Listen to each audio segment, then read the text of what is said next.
जाते हैं कि नहीं? परिवार का रुदन देखकर ऐसा भाव आ जाता है कि नहीं? ऐसा तो हमारे परिवार में भी हो चुका। जो हमारा सगा था उसकी याद आ गई। अब इतना सा जी और मेहनत कर ले कि परिवार में तो ऐसा हुआ था, लेकिन मेरे साथ भी तो ऐसा ही होने वाला है। यदि इतना सा चिंतन और हो जाए, ऐसा ही रुदन करते हुए बाकी सारे जीव भी मेरे मृत्यु के काल में दिखाई देंगे, उस जीव को समझ में आ जाएगा अभी जीवित हूं, क्षण बाकी है, जो करना था अभी कर नहीं पाया। संतुष्ट होने का तो कार्य नहीं है। अपने आयु गर्म के निश्चय को नहीं महत्वपूर्ण लगेंगे जिन्हें अपना लंबा चौड़ा हिसाब किताब कर्म बंद का दिखाई दे रहा है। जिनको लंबा चौड़ा कर्म बंद का हिसाब किताब अपनी आत्मा से दिखाई नहीं देता, उनके लिए समय बर्बाद करना इतना आसान है, इतना आसान है। मंच दे दो, समय बर्बाद करने तैयार है। मंच चाहिए, भीड़ चाहिए। मंच, माला, माइक बड़ी खतरनाक चीजें हैं ये तीनों चीजें। डॉक्टर कपूर सिंह कौशल जी कहते थे ये बात। मंच, माला, माइक जो है कोई में बार बार कहते थे, इससे बचकर रहना चाहिए। इसकी आदत जिसको लग गई, अब उसको इसके बिना आनंद नहीं आता, छीनता है वो।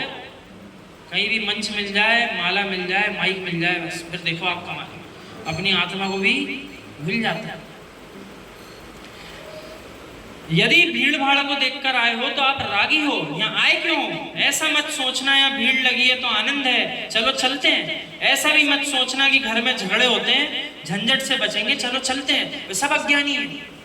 वे क्या कर रहे हैं? अपनी परेशानियों से बचने के लिए आ गए।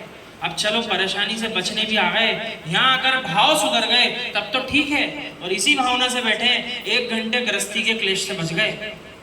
अब फिर जाएंगे, अब 24 में से 23 घंटे बचे। क्या सोच रहे हैं? 24 घंटे की किचकिच में से 23 घंटे की किचकिच बची, 1 घंटा तो यहाँ निकल जाता है। वे अज्ञानी हैं जो यूं विचार कर रहे, ये किचकिच मात्र घर में नहीं चल रही, अनादिकाल से संसार में ऐसी ही किचकिच कब से चल रही। सारी संसार की किचकिच से शांति प्राप्त करना है, इसलिए मुझे स्वयं को समय देने जाना है। वो क्या नहीं, ऐसा विचार करना पड़ेगा। यानी आचार्य श्री के सिद्धांत को गहरे में लेकर चलो। जनवाणी सुनने आने के लिए भी आपका प्रयोजन क्या है, उसके अनुसार प्रत्येक जीव को फल अलग अलग मिल रहा है। क्या पता कौन कौन सी भावना लेकर बैठा है। पड़ोसी आया इसलिए मुझे भी जाना है, बहुत देर हो गए इसलिए आज जाना है, चेहरा दिखाया है, या फिर इसलिए आए आत्मा के दर्शन तो प्रतिदिन करना है, चलो आज का समय आ गया आत्मदर्शन करने। अपने अपने परिणाम है, ऐसा विचार करके आना पड़ेगा तो पूरा का पूरा फल मिलेगा। और यदि अपने प्रयोजन से आए, चलो सुबह माथा टेक लिया, अब शाम को और टेक दें, जो वस्तु चाहिए जल्दी मिल जाएगी। क्या करना है? अपनी लोक कषाय की प्रवृत्ति के लिए आए, लोक कषाय की पूर्ति के लिए। 2 कारणों से आया जी तो मोक्ष मार्ग में नियम से असफल हो जाएगा, और जो एकत्व विभक्त चिद्रूप को निहारने आया है वो नियम से मोक्ष मार्ग में सफल होगा। सफल किसको होना है? सफल किसको होना है? उसको क्या करना पड़ेगा? अपनी एकत्व विभक्त चिद्रूप आत्मा से मिलन करना पड़ेगा। तो ढूंढने कहाँ जाना है आत्मा को? कहाँ मिलेगी? कौन से तीर्थ में मिलेगी? नहीं मिलेगी। कौन से तीर्थ में मिलती है आत्मा? प्रत्येक तीर्थ में जाकर दर्शन हो सकते हैं, और तीर्थ नहीं भी जा पाओ तब भी दर्शन हो सकते हैं। दर्शन करने वाला चाहिए, दर्शन करने वाला होना चाहिए। महाराज, ना आपसे प्रयोजन है ना आप से प्रयोजन है। प्रयोजन किसी से है तो अपने आत्म द्रव्य से है। यही भूतार्थ, यही सत्यार्थ है। एकत्व में एक हूँ। इस देश ने, राष्ट्र ने, समाज ने, परिवार ने तुझे सुंदर खिलौना बनाकर रखा है। यही सत्य है। संसार का खिलौना बनाकर रखा है।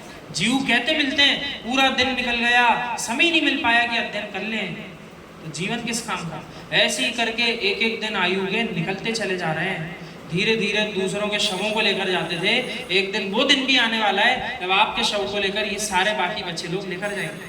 कितने दिन बचे उसको? जीव को अभी दिखाई नहीं दे रहा। जिसकी मृत्यु युवावस्था में भी हो जाए, उसको देखकर कुछ समय तो विचार कर लेता है, लेकिन अगले ही क्षण पुनः भूल करके संसार के सुख में फिर लग जाता है। छोड़ाए, जल गए, अगले दिन जाकर क्रिया कर दी जो भी करना थी, तीसरे ही दिन आजकल सब हो गया खत्म। 13 दिन भी याद रखने की आजकल जरूरत कहाँ बची। आजकल तीसरे दिन खेल खत्म सारा, और सारा खेल खत्म, और परिवार भी अपने काम में लग गया, और ये जीव जो छोड़ने गया था वो तो पहले ही लग गया था। गृहस्थी के ही लग गए तो फिर बाकी क्या बचा। दूसरे जीव कब तक चिंता करेंगे किसी, कोई नहीं करता किसी की चिंता। इसलिए आचार्य श्री ने कितनी गहरी बात लिख दी कि देश ने, देश की चिंता, राष्ट्र की चिंता, पूरी समाज की चिंता, पूरे परिवार की चिंता, इन सब ने तुझे सुंदर खिलौना बनाकर रख दिया। सुबह चाबी भर दी, जाओ कमाने, शाम तक चाबी भरी रहेगी, कमाते रहो, आके भोजन कर लेना। और कई घरों में तो शांति से भोजन करने भी नहीं मिलता, जो बेचारा कमा के ला रहा है।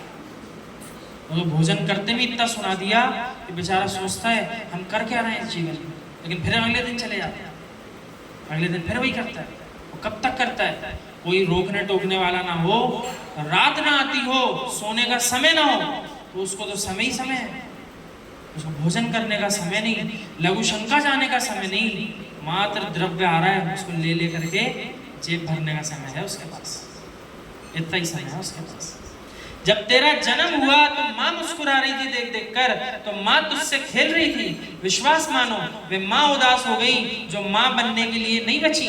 रोना ही पड़ेगा, क्या करूं, जब तुम्हारे पास ताकत थी तो चूहे के लालों बच्चों को पिंजड़े में रखकर बाहर छोड़ा था, उनके माता पिता को बाहर निकाला था, वे लाल रो रहे थे, वे करानाएं तुम्हें लग गई, करम बंद हुए हैं, हरे वृक्ष कटवा दिए, और तो क्या स्वयं के लालों को पेट में कटवा कर भिगवा दिया, वे गोदे भरे कैसे, श्वास निकलने के पहले प्रयास